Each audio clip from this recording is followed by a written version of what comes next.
जय हिंद. नमस्ते विद्यार्थी आणि प्राध्यापक मित्रांनो.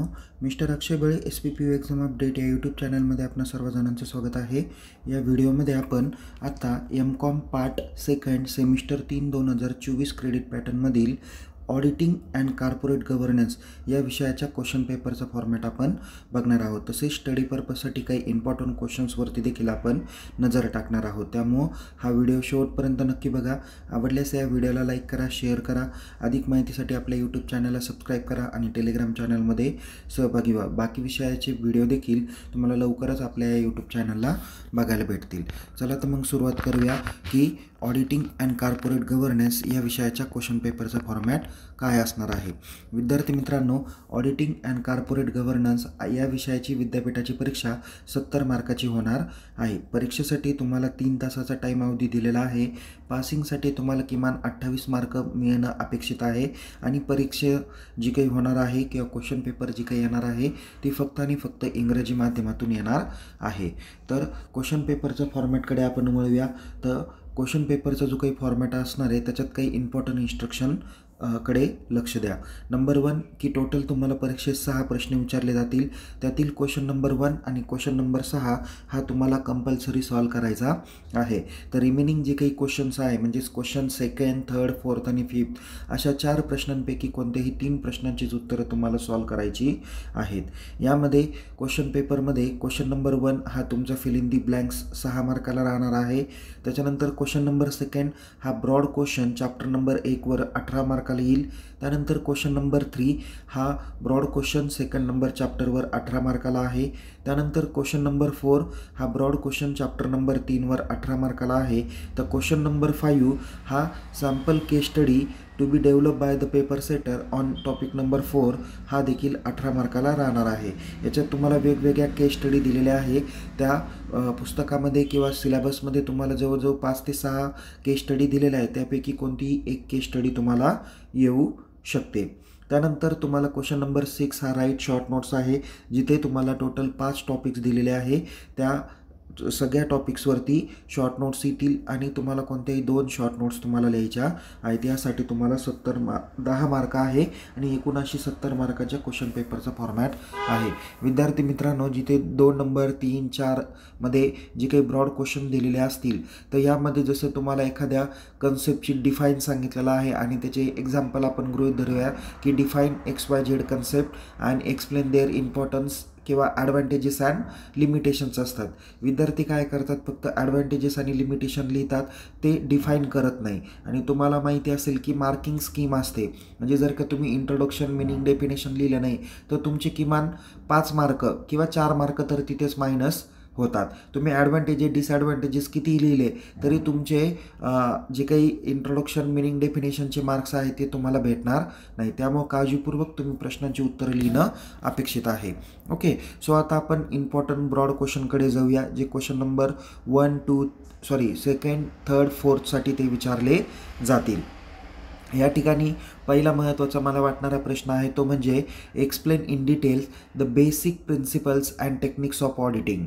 त्यानंतर explain in details classification of audit. त्यानंतर role of auditors in corporate governance. Then define corporate governance, explain its significance किंवा importance. Then explain in details theories and models of corporate governance. म्हणजे इथे corporate गव्हर्नन्सचा तुम्ही introduction, meaning, definition करूनच ठेवा. एक तर त्याचे सिग्निफिकन्स विचारतील किंवा थेअरीज किंवा काही मॉडेल्स असतील ते तुम्हाला विचारले जाईल. नेक्स्ट आहे explain board committees and their functions. त्याच्यानंतर explain corporate governance framework in India, that is the NR Narayana Murthy committee 2005, then Uday Kotak committee 2017, then Kumar Mangalam Birla 1999. अशा पद्धतीचे जे काही तुमच्या कॉर्पोरेट गव्हर्नन्सचे फ्रेमवर्क आहे त्याबद्दल सविस्तर माहिती देखील लिहायला विचारली जाऊ शकते. नेक्स्ट आहे explain SEBI's listing obligation and disclosure requirements regulation, ज्याला आपण LODR असं म्हणतो. तो 2015 बाबत आपल्याला सविस्तर माहिती लिहायची आहे. तर तुम्हाला या ठिकाणी LODR याचा लॉंग फॉर्म पण कदाचित विचारण्याची शक्यता येऊ शकते. त्याच्यानंतर define business ethics, explain it importance. Than business ethics and values याबाबत पण तुम्हाला ब्रॉड क्वेश्चन ॲज वेल ॲज शॉर्ट नोट्स तुम्हाला विचारण्याची शक्यता आहे. हे सगळेच प्रश्न जसेच्या तसे विचारले जातील असं काही नाही, काही प्रश्न वेगळ्या अर्थाने देखील विचारले जाऊ शकतात. सो इथे पुढे आपण क्वेश्चन नंबर 5ला जे काही केस स्टडी आहे त्याकडे आपण या ठिकाणी नजर टाकूया. सो सॅम्पल केस स्टडी जे काही आहे जे चॅप्टर नंबर 4वर आधारित आहे, यामध्ये इंटरनॅशनल केस स्टडी आहे, ज्याच्यामध्ये BCCI UK आहे, मॅक्सवेल कम्युनिकेशन UK आहे, अजून देखील बाकीच्या काही केस स्टडी आहे, बट मला या 2 महत्त्वाच्या वाटतात. त्यानंतर इंडियन केस स्टडी जर का आपण बघितलं तर सत्यम कम्प्युटर सर्व्हिस लिमिटेड आहे, नंतर लेहमान ब्रदर्स आहे, किंगफिशर एअरलाइन्स आहे, PNB हेस्ट अँड IL&FC आहे, ICICI बँक आहे, अजून देखील काही थेअरीज आहे किंवा काही केस स्टडीज आहेत त्या तुम्ही नीट करून ठेवा, बट या जास्त येण्याची शक्यता आहे असं मला वैयक्तिक वाटतं. त्यानंतर आपण शॉर्ट नोट्सकडे नजर टाकूया. शॉर्ट नोट्समध्ये पहिलं आहे national financial reporting authority. Okay, कदाचित यावरती ब्रॉड क्वेश्चन पण येऊ शकतो किंवा शॉर्ट नोट्स पण विचारली जाऊ शकते. नेक्स्ट आहे public company accounting oversight board. त्याच्यानंतर peer review and independent review of audit. कदाचित इथे 2 वेगवेगळे प्रश्न आहे, पियर रिव्ह्यू म्हणून किंवा इंडिपेंडंट रिव्ह्यू ऑफ ऑडिट अशी सेपरेट तुम्हाला शॉर्ट नोट्स विचारली जाऊ शकते. Then internal check and internal audit, कदाचित या बाबतीत सविस्तर ब्रॉड क्वेश्चन पण येऊ शकतो. Then management and corporate governance, then role of rating agency, हा अत्यंत महत्त्वाचा वाटणारा आहे. नेक्स्ट आहे whistle blowing and class auction आहे किंवा क्लास ॲक्शन आहे. Then board structure and independent director.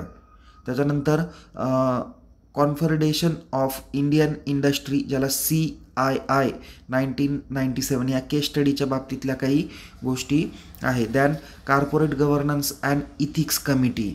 Than ethical theories and code of theories, हा प्रश्न शक्यतो ब्रॉड किंवा शॉर्ट नोट्सला तरी विचारला जाऊ शकतो.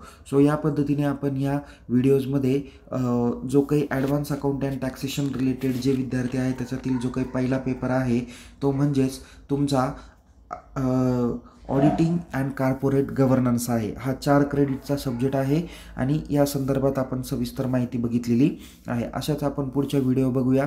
बाकी अभ्यासक्रमाचे व्हिडिओ या व्हिडिओच्या डिस्क्रिप्शन बॉक्समध्ये दिलेले आहे. 1 बाय 1 बाकीच्या देखील व्हिडिओ लवकरच बनवल्या जातील. तुम्हाला येणाऱ्या परीक्षेसाठी खूप खूप शुभेच्छा. यूट्यूब चॅनलला सबस्क्राईब करा आणि टेलिग्राम चॅनलमध्ये सहभागी व्हा. लिंक डिस्क्रिप्शन बॉक्समध्ये दिलेली आहे. So take care. Jai Hind. धन्यवाद.